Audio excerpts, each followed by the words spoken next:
Startup Berlin flash interview with Gunnar Froh of Airbnb. I thought one thing was really interesting is when there was a stage where it was a small startup, and then there was some massive funding going on. How do you keep culture with so many people and so many new hires?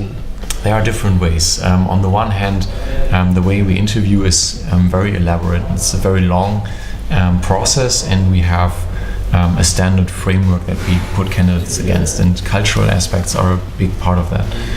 Then there's a performance review process, a monthly process. Initially, when you're on board, it's weekly, and later on it's monthly. And of that, there are 3 sections, and one of them is, again, culture. How do you behave in the team? What's your attitude towards Airbnb? What have you learned about peer-to-peer in general?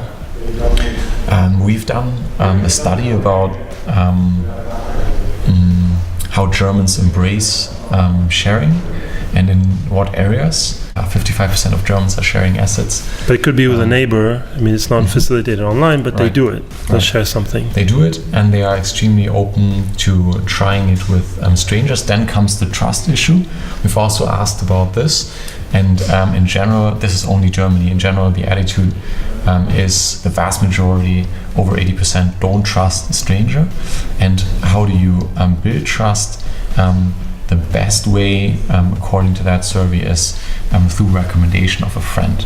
Also, the vast majority doesn't believe in information that's on the internet.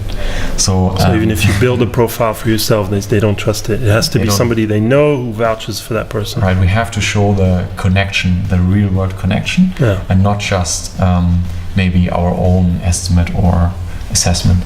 And we're doing that on Airbnb through the social graph, where we are able to show, if you allow us to access your Facebook profile, who of your friends have already stayed at those places, or friends of friends. And that adds a very different layer. I've had a request from a guest from my own apartment earlier this summer that had a very small profile on Airbnb. Usually people fill out a lot of things, but he didn't. And there was one connection through the social graph. A guy I know on Facebook also knows this guy, and that was enough for me. That was it. And okay, I had no more questions. Usually I ask some questions back if people have not filled out their profiles, because I want to know what's their background, why are they in the city.